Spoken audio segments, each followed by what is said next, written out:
13 जुलाई को आनंदपाल सिंह का अंतिम संस्कार कर दिया गया। लेकिन उसके अंतिम संस्कार से पहले आनंदपाल के गांव साबरात में राजपूतों का सैलाब उमड़ पड़ा था और सभी की एक ही मांग थी, आनंदपाल एनकाउंटर की सीबीआई जांच राजस्थान सरकार कराए। लाखों की संख्या में राजपूत समाज के लोग साबरात पहुंचे थे। राजपूतों का इतना बड़ा सैलाब देख सरकार के पसीने छूट गए थे।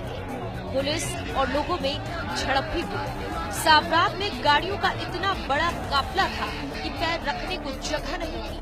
आनंदपाल के समर्थन में देश के कोने कोने से राजपूत समाज के लोग पहुंचे और साथ ही बड़े बड़े राजपूत नेता भी वहां मौजूद थे। राजपूत करणी सेना के संयोजक कालबी समेत 4 बड़े नेताओं को हिरासत में ले लिया गया और 13 जुलाई की देर शाम आनंदपाल का अंतिम संस्कार कर दिया गया।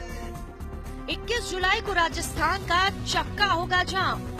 22 तारीख को जयपुर कूच का आह्वान। जयपुर पहुंचेगा राजपूत समाज। सीबीआई मांग पर अड़े राजपूत। राजपूतों का आक्रोश यही नहीं थमा है। साबरात के बाद अब जयपुर में राजपूत कूच करेगी। लोकेंद्र सिंह कालबी ने आह्वान किया है कि अब 22 तारीख को करीब 10 लाख की संख्या में राजपूत जयपुर कूच करेंगे।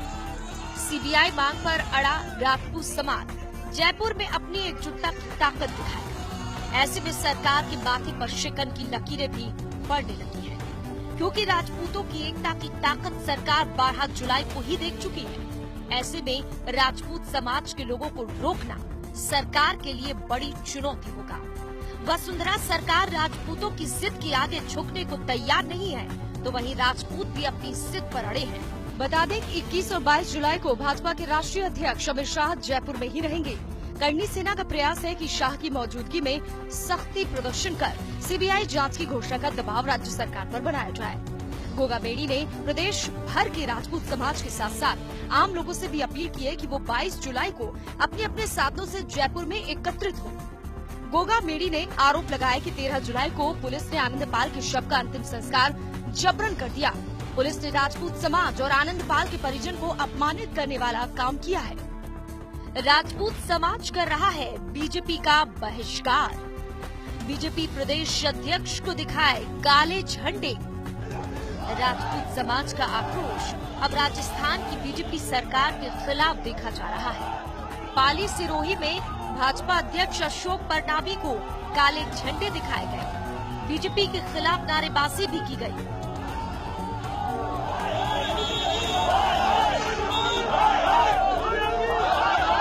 वहीं तखतगढ़ में भी करणी सेना के नेतृत्व में बीजेपी के खिलाफ नारेबाजी की गई और काले झंडे दिखाए गए। राजपूतों के इस विरोध से साफ जाहिर है कि राजपूत समाज अब बीजेपी सरकार की पूरी तरह खिलाफ हो गया है। ये तय है कि फिलहाल बीजेपी अपनी ताकत का इस्तेमाल कर भले ही इस वक्त इस आंदोलन को कुचल दे, भले ही हिंसा का रास्ता अपनाया जाए और राजपूतों की आवाज को दबा दिया जाए, लेकिन सत्तारूढ़ भाजपा के लिए बड़ी समस्या ये है कि जो समाज वर्षों से उसका वोट बैंक रहा, उसे छिटकने से बीजेपी अब रोक नहीं पाएगी और इसका खामियाजा बीजेपी को आने वाले चुनावों में जरूर भुगतना होगा। हालांकि सरकार भी राजपूतों में जातीयता के आधार पर फूट डालने की कोशिश जरूर करेगी, लेकिन राजपूतों के इस आंदोलन ने जितना विकराल अख्तियार किया है, उसे देखकर लगता है सरकार की राजपूत समाज में फूट डालने की कोशिशें बेकार साबित होगी। न्यूज इंडिया के लिए स्पेशल डेस्क की रिपोर्ट। आप हमारे चैनल को YouTube पर सब्सक्राइब कर सकते हैं न्यूज इंडिया निम्स पर।